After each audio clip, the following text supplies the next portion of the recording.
Yo puedo enfocar a esto y seguir algo a foco, pero la cosa es contar una historia con el foco también, es parte del lenguaje audiovisual. Se cuenta una historia con el foco. Por supuesto, pero un trasfoco, la velocidad del trasfoco, lo que puedes expresar a través de un enfoque o un desenfoque no lo puede pensar una máquina porque tiene ese punto artístico ahí. Bueno, el caso es que creo que pidió a una persona con rastas, vestido de payaso, repartiendo helados en set o algo así. Eso es una leyenda que he oído. ¿Sí?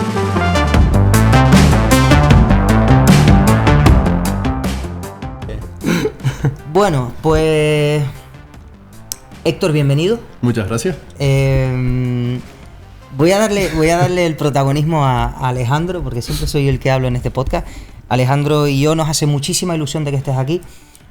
Eres referencia, creo que para ambos. Sí, para mí te conocí en el 2020 en un rodaje. Guay, qué rodaje. ¿Y qué rodaje?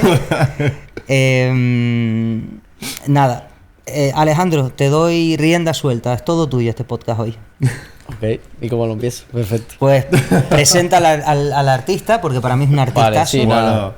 Es mejor que se presente él directamente y que explique un poco cómo empezó, quién es a día de hoy, cómo trabaja a día de hoy, en qué proyectos está metido, bueno, un poco fluido. Y apoyarte el micro y 10 centímetros más o menos para que se oiga formato podcast. En casa. Venga, pues, ¿a quién se lo explico? ¿A nosotros? Da igual. Sí. Bueno, pues yo soy Héctor Quintero.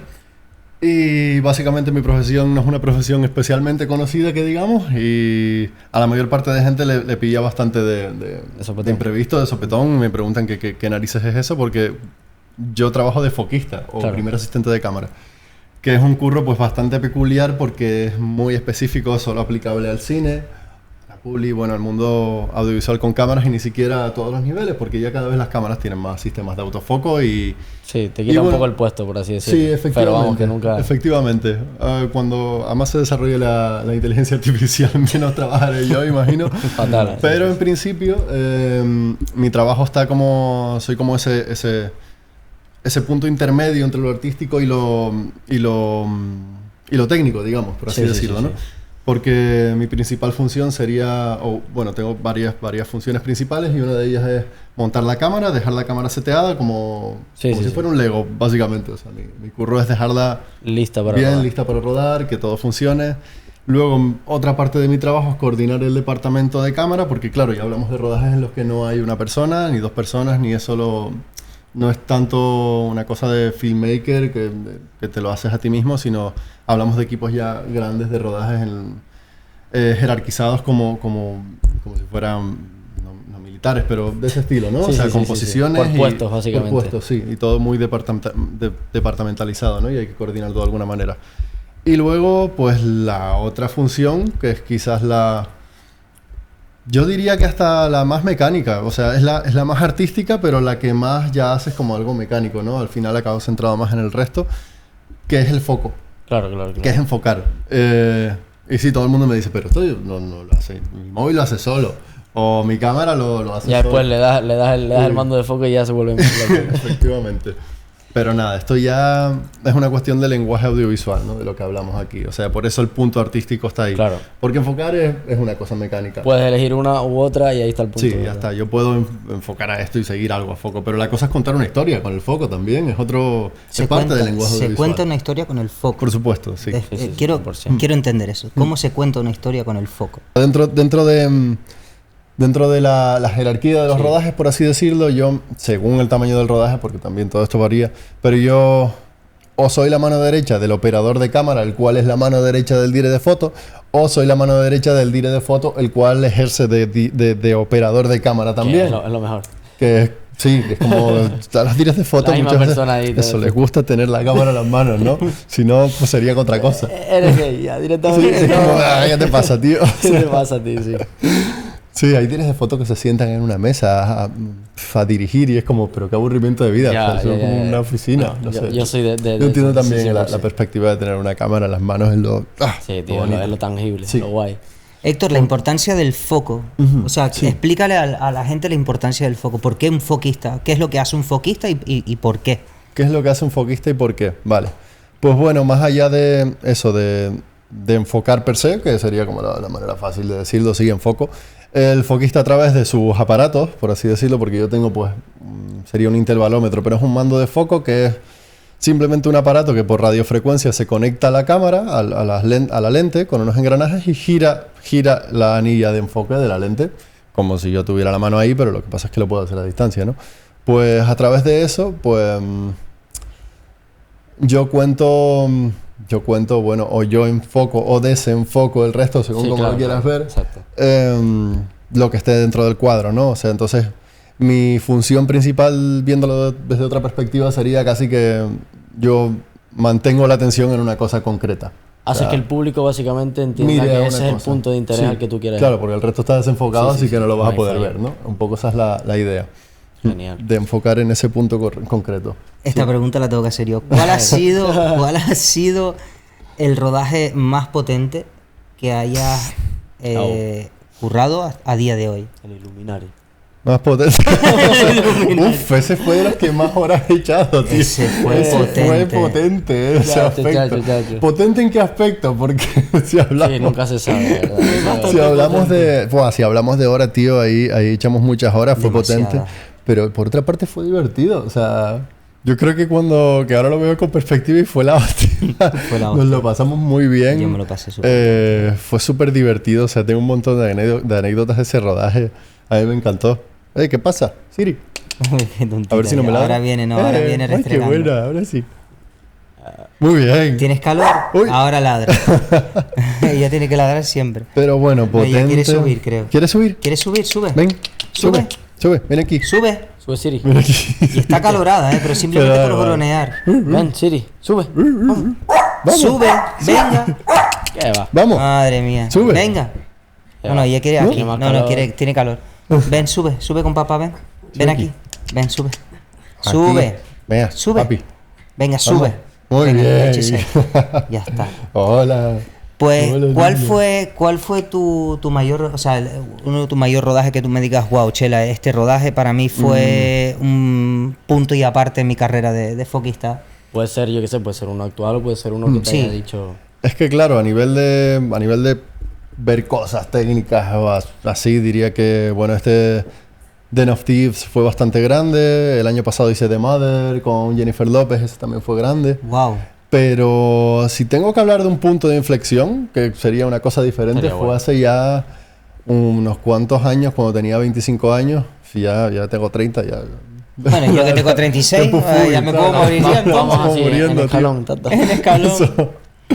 Pues eso fue para mí La Viajante, que es una peli canaria, al fin y al cabo, que rodamos, que de casualidad nos juntamos mucha gente joven, había presupuesto relativamente bueno para la peli que era, y se rodó en 3 islas, y fue mi primera peli. O sea, por ese entonces yo prácticamente no había hecho nada, un corto y bueno, y alguna cosa con un director de foto con el que curraba en ese entonces, y poquita cosa, vamos, y de repente me dice un productor, después de hacer un corto, que él quería que yo fuera el foquista de esa peli. Y yo, claro, encantado. Ignorante, muy ignorante. Yo estaba encantado de eso. Digo, claro que sí. Al fin y al cabo... ¿A qué proyecto se le puede decir que no? Eso, ¿no? Y que al final siento que para crecer en este mundo tienes que tener un punto de ignorancia en el aspecto de no valorar los riesgos de lo que estás haciendo, de lanzarte, ¿sabes? Decir, venga, ya está, me lanzo. Voy a por ello y ya está. O simplemente... llamémoslo inconsciencia o llamémoslo pasión o como quieras, pero tener muy claro que quieres seguir avanzando, sea como sea. Totalmente. Y en ese caso, pues claro, por supuesto me vendieron la película como algo muy fácil, muy sencillo. Y de repente esa película no fue tan fácil y tan sencilla, o sea, para nada. Algo que suele pasar. Sí, pero fue muy bonita y fue una experiencia increíble donde aprendí a la fuerza, no me quedaba otra. O sea, claro, era una cámara... muchos planos secuencias. De hecho, vamos a trabajar con qué cámara rodaron en La Viajante? La Alexa SXT Plus. Hostia. Y Ultra Prime. Vale. 6 Ultra Prime. Vamos a trabajar con ese director de foto que es con Pablo Gallego en el... El 19. Sí, 19. Sí. Bueno, Héctor. La parte de foquista, ¿por qué no lo podría hacer? O sea, ¿por qué no lo podríamos, o sea, todavía a día de hoy, con las cámaras de autoenfoque y todo el tema, ¿por qué dirías tú que aún así tendríamos que tener un foquista dentro de nuestro rodaje? Pues a lo mejor te suena ridículo, pero por el fallo. A su favor, ¿no? De decir, contrátame ya. Contrátame ya. No, pero quiero saber la importancia que tiene un foquista, porque a mí me encantaría en todos mis rodajes tenerte. Pero lógicamente sé que, número uno, hay presupuestos y presupuestos. A veces no se hace con las cámaras que se tienen que hacer. O sea, quiero que me expliques eso. O sea, el hecho de que haya un foquista también implica que hay más material y va a ser un rodaje menos práctico, menos rápido, más pausado, ¿no? Pero yo diría que hay varios factores y uno es el desenfoque. O sea, las máquinas no fallan. Un humano, sé que es estúpido, pero el humano, y soy foquista y considero que normalmente no fallo, que no es por nada, no me gusta presumir ni mucho menos, pero me gusta mi curro. Su trabajo es bueno, su trabajo. No sé, la cosa es que me gusta hacerlo y no sé, no me gusta, me siento raro hablando. Le das el toque. O sea, sí, bien de mí me siento como un poco raro, pero sí, considero que llega un punto en el que ya más o menos, sí, ya domino el foco, pero aún así tienes un factor de desenfoque, de que se te puede ir el foco y eso es una de las partes que una máquina no puede hacer, no puede calcular, que no es humano y lo ves, es demasiado perfecto, es como cuando ves estos autofocos modernos, el sistema LiDAR de DJI, esas cosas que no fallan. Y es tan perfecto que es inhumano. Y hay algo que me rilla a mí, al menos como espectador dentro del audiovisual. O sea, tú lo notas en el sentido de que al ser el enfoque perfecto, para ti no es... No es perfecto. Igual que los lentes, tío. Yo creo que es lo mismo. Una lente que sea muy sharp, muy... Te aburre, tío. Sí, es demasiado así y... Sí, es demasiado perfecta también, es raro, me gusta la cierta suavidad y demás. De todos modos te puedo dar otro factor más respecto al foco. No solo es el desenfoque per se, sino que al fin y al cabo pues también tú tienes un cerebro que piensa y que puede decidir y es la perspectiva artística, ¿no? Vamos, que no le das la oportunidad de pensar a la máquina, sino que... Es que la máquina te va a enfocar un campo o otro campo. Le puedes decir, enfócame lo que tenga más cerca de la cámara o lo que tenga más lejos, pero un trasfoco, la velocidad del trasfoco, lo que puedes expresar a través de un enfoque o un desenfoque, no lo puede pensar una máquina porque tiene ese punto artístico y hasta hoy en día yo siento que las máquinas no tienen una capacidad de crítica artística, digamos, o algo así. Totalmente de acuerdo. Ni la inteligencia artificial tampoco. Y ni siquiera la inteligencia artificial. Le puedes decir que te haga algo concreto, sí, y no te va a fallar, pero no va a improvisar, no va a generar una idea que diga que sea artística o que le dé un plus a tu vídeo, ¿no? Por así decirlo. El tema de los fallos, porque estábamos hablando de los fallos de foco, se me ocurre, pues yo que sé, en un rodaje que tengas mucha presión porque el tiro de foto te mete presión con el foco y tú digas, mira, pues esto me salió mal por esto, porque por lo que sea, una experiencia un poco chunga que te haya pasado, que tú vas a decir... Nada, ya lo bueno es que con los años entiendes los límites y entiendes hasta dónde puedes llegar y hasta dónde no, y cuándo necesitas más tiempo o cuándo necesitas una segunda toma y lo dices muy naturalmente. Sí. Pero años atrás no era así, porque, pues claro, yo tuve un salto un poco abrupto a foquista, directamente... Pues bueno, se supone que es como todo escalado, ¿no? Varias posiciones y yo por esto de este corto que hice y demás, pues acabé saltando a foquista haciendo muy poco tiempo de segundo de cámara. Por lo que tuve pocas referencias de primero, por lo que tuve... Sí, poco tiempo, menos poco tiempo para entender cuáles eran mis límites y qué es lo que estaba bien y lo que no. Y una vez me cuadró con un dire de foto muy déspota hace unos años, que lo rodaba todo cámara al hombro, lo rodaba todo con el diafragma muy abierto y lo rodaba todo con teleobjetivos y lo rodaba todo a cámara lenta. Entonces, bueno, todos los aspectos negativos. Y entonces llegó un punto en el que yo estaba tan inseguro de mi trabajo que no... O sea, estaba fallando más de lo que fallaba. Y el tipo hizo clac, me desconectó el motor de foco y me dijo, descansa. ¿Y no te creo. Sí, yo me quedé paralizado. Yo, no puede ser que esto me esté sucediendo. Pero claro, también ahora lo entiendo con perspectiva y el tipo ya sabe qué movimiento va a hacer. O sea, sí, claro. Eso siempre. Lo puede predecir perfectamente. Pero en ese momento yo me senté y digo, bueno, me voy a dedicar a otra cosa. Me retiro de esta profesión. Ya no se me daba tan mal hacer café, tal, compañero. Y bueno, sí. Eso es la definición de... Yo creo que hasta de eso se aprende. Sí, claro que aprende. Pero esa es la definición dentro de mi trabajo del game over o cagar aceite, como diría un compañero de sonido. O sea, ahí es cuando ya estás diciendo, soy un farsante, me voy a dedicar a otra cosa. Y mira a día de hoy, loco. Eso. Bueno. Es normal, son como escalones. Al final son... todos tenemos un proceso de fallo en algún momento. Y qué bueno, si te meten caña... Y hasta a veces, bueno, yo prefiero y todo, ¿eh? Que sí, hombre, que tienes que tener un punto de masoquista para dedicarte a esto. Así que te tiene que gustar la tralla. Porque si no, quédate en casa. 100%. ¿Cuántas veces ustedes habrán pegado currando 20 horas, 18 horas? Yo a este personaje de aquí le tuve que enseñar un poquito de enfoque manual. Porque todo lo tiraba en enfoque automático. Habían fallos por todos lados. Todo lo tiraba en enfoque automático. Y yo dije, bueno, fallos por todos lados. No, enfoca al ojo. Claro, ¿Qué tiene el enfoque automático al ojo y tal? El ojo. Sí, no, fatal, desastre. No, pero bien, lo lleva bien y ahora sí va. A los que ven el podcast y a lo mejor no conocen bien tu trabajo, nunca han estado en un rodaje, estos filmmakers que nunca han estado en un rodaje a lo mejor de cine, ¿qué comparación darías a nivel de equipo de trabajo de un filmmaker que puede usarlo como las cámaras que estamos usando aquí ahora para grabar el podcast a un rodaje más grande de muchísimo más presupuesto? Porque hablamos de muchísimo más presupuesto. O sea, ¿cuál es, para que lo entiendan de fuera, cuál es la diferencia y por qué se usan esas cámaras? ¿Eso lo podrías explicar? Pues bueno, en cierta parte creo que es un colorista o un editor lo entendería como... O sea, a priori, lo primero que pienso yo al menos es el rango dinámico, que por así decirlo es como comparado con un ojo humano, porque al fin y al cabo lo que hacemos con las cámaras es imitar un ojo.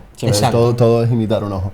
Pues creo que sería la capacidad que tienes tú para, si estás mirando la sombra, ser capaz de ver lo que está... Y hago así porque estoy viendo una ventana, aunque no se vea en la cámara, pero bueno. O sea, si tú estás mirando a la sombra, cuando sales de un túnel, por ejemplo, tú estás en un túnel muy oscuro y de repente sales a la luz y lo ves todo blanco, ¿no? Pues eso viene dado por el rango dinámico del ojo. Es decir, que el ojo cuando está exponiendo a las sombras tiene que abrirse más, ¿no? Para ser capaz de pillar las sombras.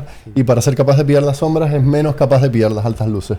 Pues ese rango, eso de lo que hablo de rango dinámico es esa capacidad para ser capaz de ver tanto en sombras como en luces al mismo tiempo. Y bueno, creo que estas cámaras de cine de hoy en día tienen un rango dinámico increíble. Yo creo que cada vez más, ¿no? Cada vez más las cámaras estas de este estilo que son como más run and gun, más rápido, más... Pues al final tienen un rango dinámico de locos, pero nunca llega a igualarse a una cámara de cine como tal. Y aún así es espectacular. Y aún así es una locura. Es una locura. Pero claro, hay otros factores. Luego también está el factor de la profundidad de color. O sea, a la hora de tú editar el color... Esas, 100%, se nota muchísimo. Para que sea siempre lo más real posible, correcto. O la densidad de píxeles también. O la misma tecnología de color que traiga cada cámara. Porque... pues al final también cuando compras una cámara, así como cuando compras un coche, buscas un look concreto. Correcto. Y bueno, una Arri te va a dar un look, una Sony te va a dar un look, o una Canon te va a dar otro look que puede ser, o sea, no tiene necesariamente por qué ser mejor, pero... Es diferente. Cada uno tiene su estilo. Sí. Y luego también a nivel de hardware hay muchas diferencias. Bueno, de software también, sueles tener más capacidad de rodar a cámara lenta y demás durante más tiempo. Y luego, bueno... a nivel de hardware, son cámaras construidas para rodar en un set y eso lo sientes, ¿no? Porque cuando ruedas con una cámara más pequeña tienes que estar poniendo adaptadores, buscando otro tipo de conexiones para conectar los otros aparatos que están preparados. Más complicaciones que una cámara no te las daría. Sí, una cámara de cine al fin y al cabo está hecha para un set de rodaje de cine. Está pensado que no lo hace mejor, simplemente... Más sencillo, yo creo que más rápido, más... Para un set de cine. Exacto, para un set de Pero cine. es que si tú te vas por... O sea, creo que es todo según lo que tú hagas, porque... O sea, si te fueras a grabar un vídeo de un making of, un BTS de un festival, por ejemplo, y te vas con una cámara, con una Sony Venice, pues... Posiblemente pierdas el hombro primero. Posiblemente pierdas el hombro, efectivamente. No te merece la pena. Y eso es una cámara más pesada, que te requiere más gente. Entonces, bueno, creo que cada cámara va acorde a lo que tú quieras hacer, ¿no? Pero sí que sobre todo son cámaras más adaptadas a cine, ¿no? En todos los niveles. Y dentro de tu equipamiento, el que tú usas, me imagino que habrá una marca, la otra, habrá competencia en equipos. ¿Qué es lo primero en que tú te fijas? O, por ejemplo, cuando llegas a un rodaje dices, yo tengo que usar este equipo, o tú te traes tu propio equipo, y ¿por qué decides entre una marca y otra? Por ejemplo, estábamos hablando hace un momento del Tilta Núcleos, que me decías que, bueno, que que era bueno para lo que costaba y demás, pero supongo que tú tienes una alta gama y usarás uno en concreto, Explícame un poco eso, qué es lo que te fijas, sobre todo, para que la gente sepa que sí, que hay una cámara montada, pero que el foquista tiene su propio equipo en el cual necesita A, B, C y D para que se lleve a cabo tu trabajo. Pues aquí ya nos podemos poner a hablar, o sea, estamos en unos niveles que ya nos podemos poner a hablar, y de hecho, y que nos pasa como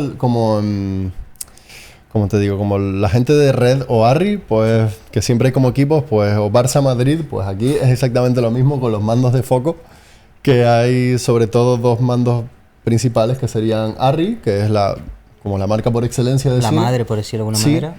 Pero bueno, yo concretamente utilizo uno que se llama Preston, que es un sistema americano y es el que se ha utilizado generalmente en las pelis hechas en Hollywood, tanto como en Inglaterra, es como el industry standard, el estándar de industria en esos, tanto en Estados Unidos como en Inglaterra.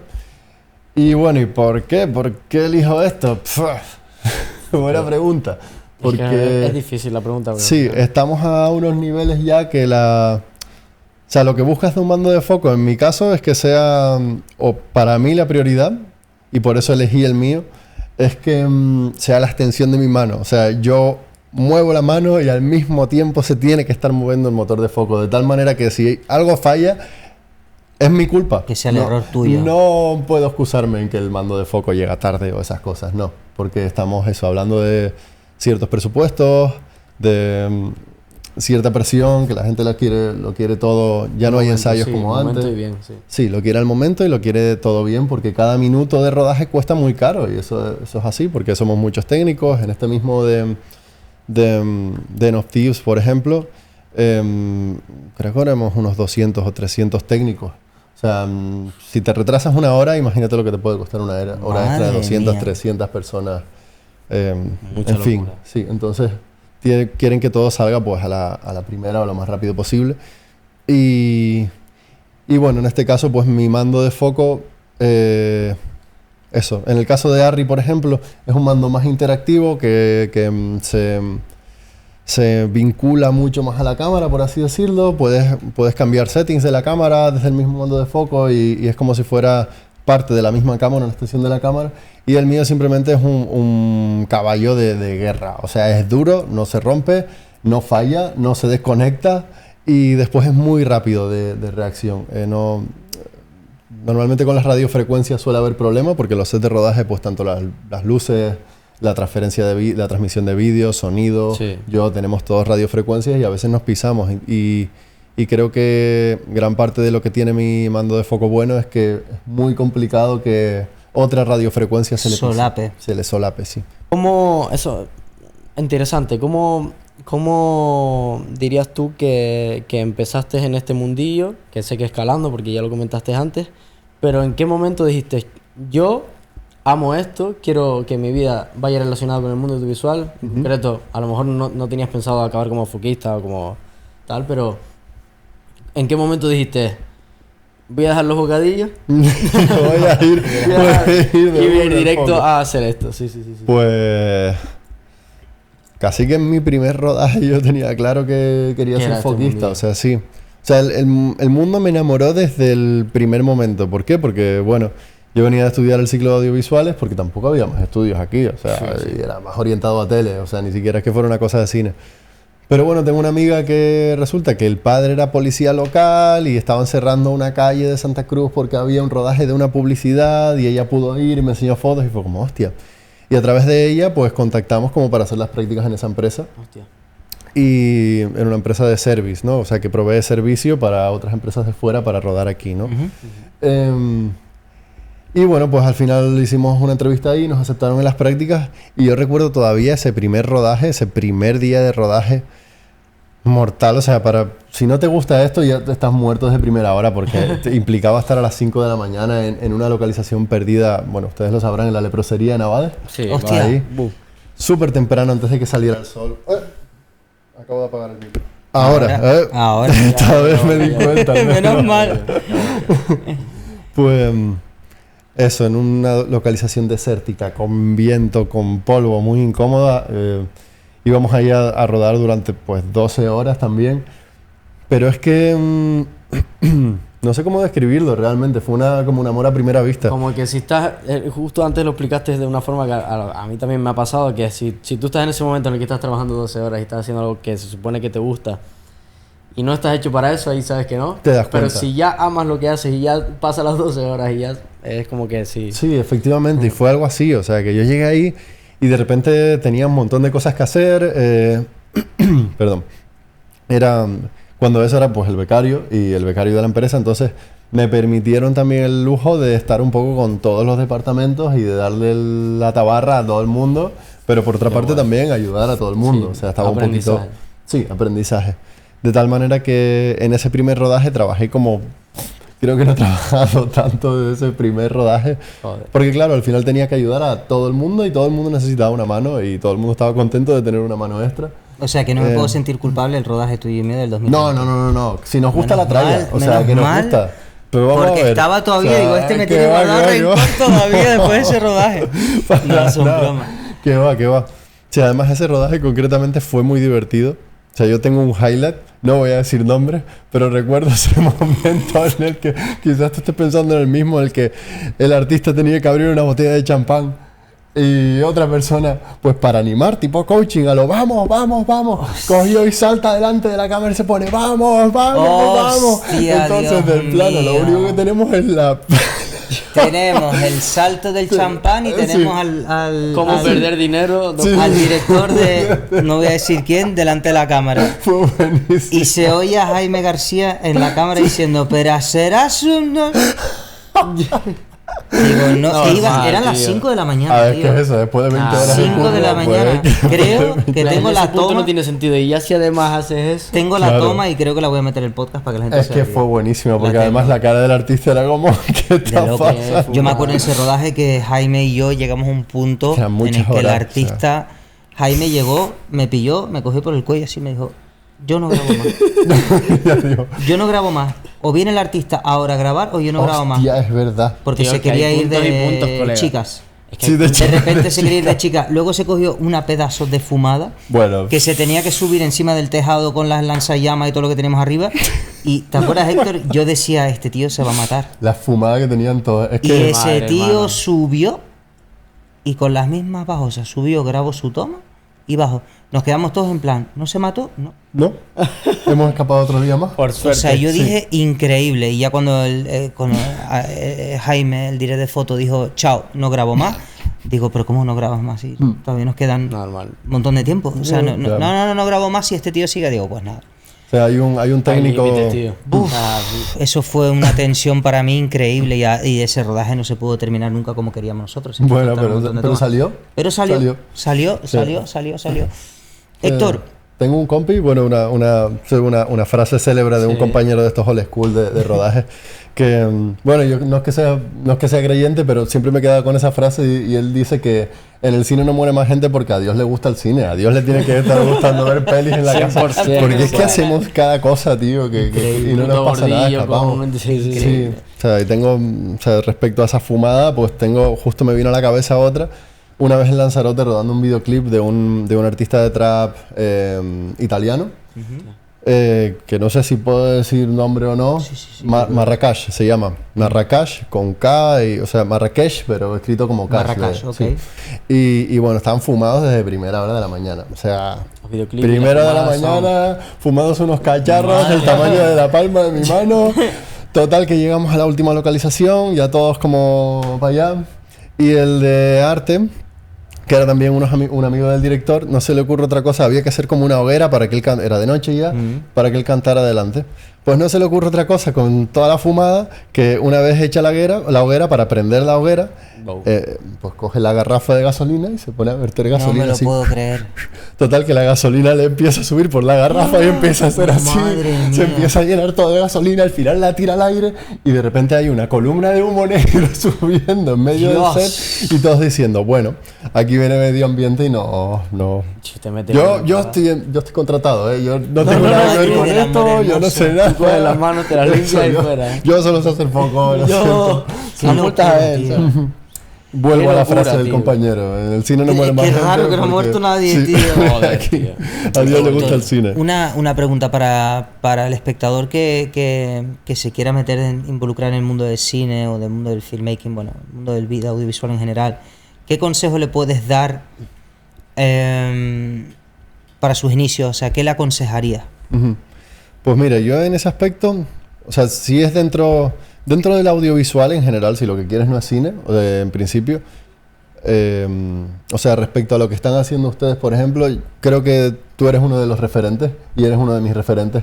¿Por qué? Porque no solo se ve que te gusta lo que haces, sino que no paras de empaparte de información constantemente y de trabajar en ello y de sacar nuevo contenido. Y creo que esa es la clave. ¿Por qué? Porque tú puedes ser muy bueno y puedes tener el ojo que quieras, que si no lo practicas, eso no lo vas a desarrollar, ¿no? Entonces creo que tienes que estar constantemente en activo, aunque sea haciendo cosas mayores o pequeñas. Ya siguiendo ese camino llegará el momento en el que de repente tengas una cámara más grande o tengas un proyecto más grande. Todo llega, eso lo tengo clarísimo, que todo llega. Y en ese aspecto creo que tú eres uno de los referentes. Sobre todo si quieres empezar ya con la cámara en las manos, si lo tuyo es eso. Ahora, si lo que quieres es ser un técnico, pues que no tengas escrúpulos en decir traigo café, trabajo 14 horas, sé que parece esto muy neoliberalista, lo trabajas y conseguirás tu sueño. No, para nada, pero es que para poder llegar a eso tienes que trabajar, o sea, sí, es trabajar, o sea, como te decía Jaime, o sea, es estar ahí. Estar ahí. O sea, conozco dealers de foto que han empezado llevando café también. O sea, sí. ¿Por qué? Porque estaban ahí y de repente tuvieron la oportunidad. O gente que estaba por ahí danzando, eso, pues llevando cafés y de repente faltaba una persona y lo oyeron y dijeron, yo puedo ayudar, venga, para adentro. Y de repente estás dentro ya. O sea, la cosa es... Ahí ya no hay quien te saque. Sí, entonces... ¿Qué es lo complicado? Que este mundo es hermético y es hermético porque es, como te digo, la temporalidad del trabajo o sea, es un trabajo variable. No es que todos los meses trabajes el mismo número de días y eso es una de las cosas con las que hay que lidiar en este trabajo también y es con la inseguridad, ¿no? De no saber cuándo va a ser la siguiente vez que tengas un rodaje. El autónomo, sí. Porque claro, tú no trabajas, emprendimiento es así, pero ahí está el autónomo siempre tras de la cabeza, esperando para ser pagado al principio de cada mes. Al fin y al cabo el tema del autónomo si no solo es eso, es simplemente el no saber qué es lo que puede llegar a pasar y por eso el estrés que tenemos nosotros siempre, ¿no? Como constante. De estar pensando qué pasa el mes siguiente, promovernos. O sea, tú a nivel de marketing, por ejemplo, Héctor, ¿tú cómo consigues tus trabajos? El boca a boca, me imagino, lógicamente, cada vez que yo te nombro, todo el mundo te conoce. Es el boca a boca. ¿Cómo has llegado a donde estás ahora mismo? Te hago una pregunta porque esto sí también le puede interesar a la gente y lo hablamos mucho también en este podcast. Yo soy muy desastre, es decir, ahora te enseño mi currículum para que veas qué vergüenza. De vergüenza, es un Word, es terrible y eso es un apartado que tengo que mejorar bastante, mi imagen de marca, por así decirlo. Pero creo que en mi caso ha sido que, bueno, ya son 10 años trabajando en eso, o sea, en esto y como empecé pues llevando cafés y soy una persona relativamente sociable, o sea, tengo mi lado introvertido, pero por otra parte hablo mucho. Entonces al final he conocido a mucha gente y claro, esa misma gente te ve como vas avanzando pasitos y tú también vas... Está buena mi agua, ¿no? Te la vuelvo a coger, es increíble. Es que mi agua... Es increíble. Es otra distinta, tío. Tiene un puntito. Sí. Y bueno... Perdón, ¿cuál era la pregunta otra vez? Que se me fue. No te preocupes. A nivel de marketing, ¿qué hago? ¿Cómo te has movido? O sea, ¿cómo has llegado a donde estás ahora? Vale. Y aparte mencionaste lo del currículum. ¿Qué enseña un foquista? O sea, nosotros los directores enseñamos un showreel. Sí. El colorista también. ¿Qué enseña un foquista? Yo principalmente pues enseño... Bueno, cuando me piden referencias de proyectos, pues puedo enseñar proyectos en los que he trabajado y como principalmente trabajo en publicidad, en Publi, pues puedo pasar links de publicidad que ha salido. Pero así como eso, tengo también el IMDb, el IMDb, que es como como, no sé, son siglas de algo, pero no recuerdo ahora, Movie Database. No lo sé muy claro. Es como... está bastante bien, es como si fuera una plataforma en la que... en la que tú puedes buscar una película. Cualquier película que se haya hecho prácticamente está en IMDb. Buscas el título. Te sale todo el equipo. Y te sale, bueno, principalmente sí, te sale el nombre de la película con el cartel, director y demás. Pero tú puedes indagar más allá y entrar en la parte donde te aparecen tanto los actores como el equipo, ¿no?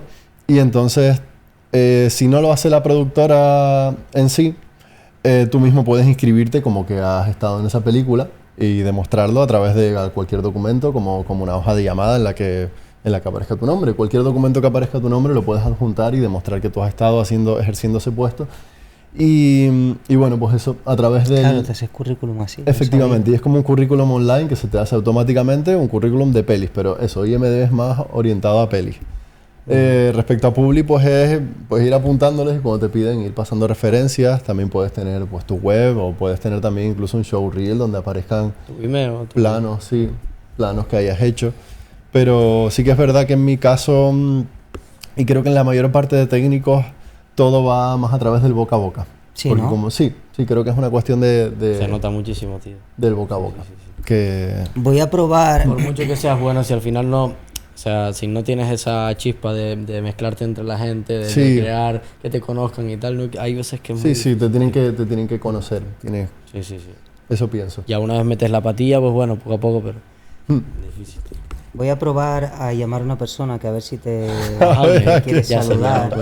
¡Hostia! Y quiero que salga en el podcast. Lo que no te voy a enseñar quién es. Pero te lo podrás imaginar. ¿Dónde está? ¿Dónde está el colega? Puede ser. No me sale, tío. ¿Cómo puede ser esto? Qué grande. Sí, ¿verdad? Qué grande. También aprendí mucho de él. A nivel de luz. Además lo resolutivo que es, ¿sabes? Como de repente, tiene una solución ya para lo que quiera que esté haciendo o surja. A ver si tengo suerte, porque son las 8:15. No sé si habrá suerte. Lo más guay es encontrar un dire de foto o un personal de quien sea, que sea resolutivo, rápido, tío. Al final. Sí, efectivamente. Sobre todo para ese tipo de rodajes en los que tienes que ser... No tenemos suerte. Mira que lo avisé. Bueno, para otro podcast. Pero ahora verá la llamada y me las guarradas que me manda el cabrón. Vamos a... Ponlo en cámara. No lo puedo poner en cámara. Bueno, pues... es que pena, porque es muy grande. grande. Es una pena, porque para mí es muy grande. Es muy grande. Ahora yo creo que llamará, para cuando lo vea, llamará. Por esa capacidad de decir, de no tener nada y de repente colocar 4 luces y decir, ya está, a rodar, o sea, venga. Alex, te digo, Jaime, por ejemplo, en el rodaje del Illuminati fue una cosa de loco. O sea, primero que teníamos un guión hecho, pero claro, no el guión que nos metes en los rodajes, ¿no? O sea, nosotros éramos bastante a meter, bastante. Y... yo le decía, vale, me dice, ¿cuál es la siguiente secuencia? No, hay que grabar en la piscina. Vale, ¿y cómo ilumino esto? A ver. Vale, mira, tú, ponme el foco aquí, ponme tal. Empieza a moverlo así y ya está, increíble. Sí, una cosa de loco. Al momento. Jaime, improvisación. Verlo en directo aprendes mil. O sea, es demasiado, tío. Yo aprendí leerte muchísimo. todos los libros que quieras, que si estás en un rodaje aprendiendo con una persona así, efectivamente, no hay fallo, tío. Que creo que eso también es lo bonito de esta profesión. Aprender unos de otros, joder. Sí, porque ahora está todo muy institucionalizado, todo es muy universidad, muy estudio. Pero, hostia, el hecho de ir con alguien que te enseñe ese aprendizaje de maestro a alumno, me parece muy bonito. 100%, muy bonito, totalmente. Y aprendes trucos que de otra manera no vas a aprender, ¿no? Totalmente. Jaime ha sido mi mentor desde pequeño. Jaime lo conocí yo cuando tenía, no sé, 18 años. Él pinchaba en esa época, él era productor musical. Sí, qué curioso, qué giro. Y yo estuve en Barcelona haciendo un curso en Microfusa, que era una escuela de música, de disc jockey. Curso de disc jockey que fui a hacer, no sé, duré 2 semanas.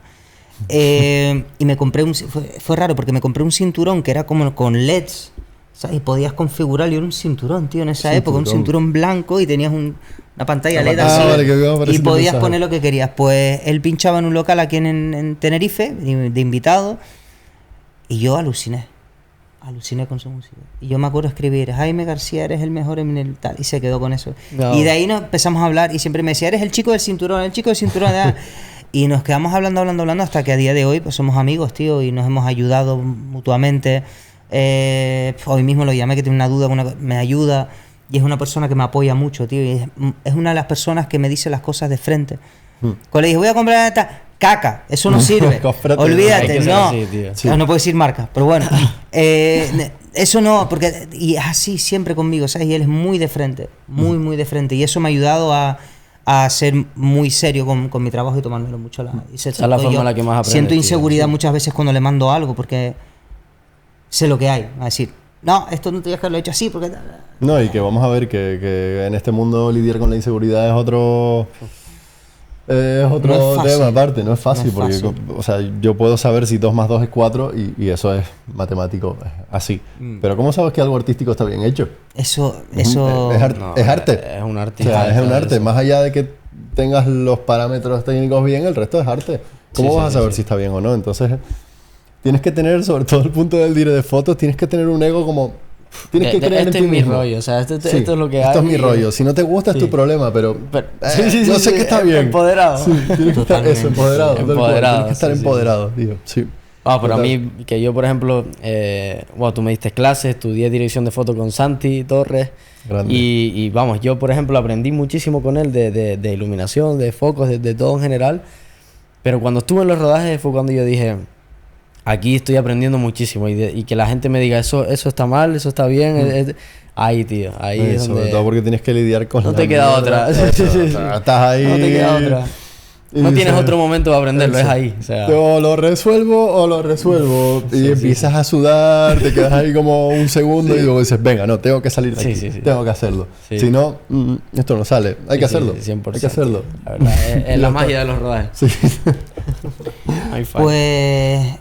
Ale, ¿tienes algo más que preguntarle? No, tío, ¿Quieres algo más que decir, Héctor? Un placer, loco, tenerte por aquí. Buah, seguro que, no sé, que nos podremos pegar hablando hasta mañana, de rodajes, de cámaras, de cacharros. Podemos poner muy técnicos. Sí, nos podremos poner muy técnicos. Yo vi, se lo dije, que se comenté a Alejandro cuando le dije, no, va a venir Héctor, joder, qué bueno, tío. Digo, sí, que necesitamos, para nosotros, para nuestro trabajo, tener gente como tú en el sector del cine, para nosotros es importante, porque lógicamente... muchísima más experiencia que nosotros. Lógicamente, para nosotros eso es un placer. Y para los espectadores, para los que vean el podcast y demás, que no habrá muchos ahora mismo, pero bueno, nunca se sabe. Bueno. Esto era importante. ¿Vale? Así que, Héctor, muchas gracias por venir. Nada, yo al contrario. La perrita bebió tu agua. Sí, ¿dónde está? Pero toda, además. No, y ahora descansó, ahora la sacaré. Está por allí. Pero espero que te hayas sentido cómodo y sabes que tienes tu casa aquí para cuando quieras. Y te lo digo en serio, no hace falta que estés en las cámaras, pues lo sabes. Total, muchísimas gracias. Gracias, al contrario, agradezco estar aquí. Muchísimo, tío. Gracias a ti, Héctor, tío.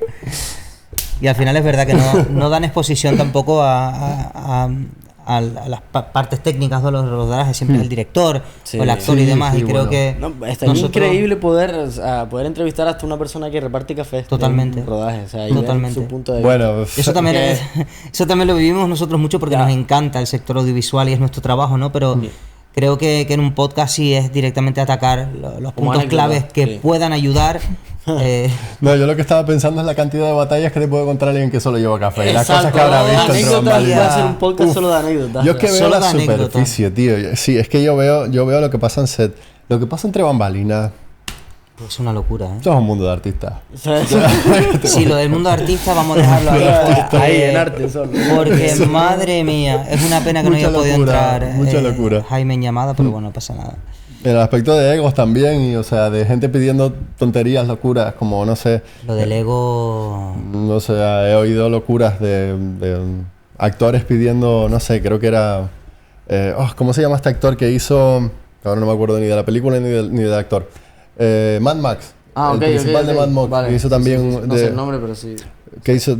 También salió en Batman, no me acuerdo del actor. Bueno, el caso es que creo que pidió a una persona con rastas, vestido de payaso, repartiendo helados en set o algo así. Eso es una leyenda que he oído, sí, cosas de esas. Qué locura, qué locura. El ego, ¿eh? El mundo del arte. Sí, que sé, estamos tío. aquí. Te puedes volver muy loco, la verdad. Todos tienen como una piedra en la cabeza. O sea, pidió un hombre vestido de payaso con rastas repartiendo café. Repartiendo helado porque para él.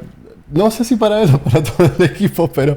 eso será la típica... Puede ser desde una broma hasta que sea algo... O sea, yo me lo creo, o sea, no tengo nada que me lo confirme. Literal, exacto. Pero vamos, sabiendo cómo es este mundo, ¿por qué no me lo voy a creer? Si es que...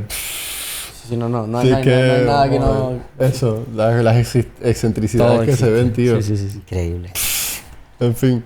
Pues nada, Pues Héctor, gracias. Un placer, un placer, vale, de verdad. Lo siento por tapar el cartel, es que es un poco... No, no pasa nada. Pero al fin y al cabo la persona siempre queda en la O de la tele, que era lo que yo quería. Yo sí, justamente. El círculo del queda show. el show. Sí. Pues Héctor, gracias. A ustedes. Gracias. Muchísimas gracias.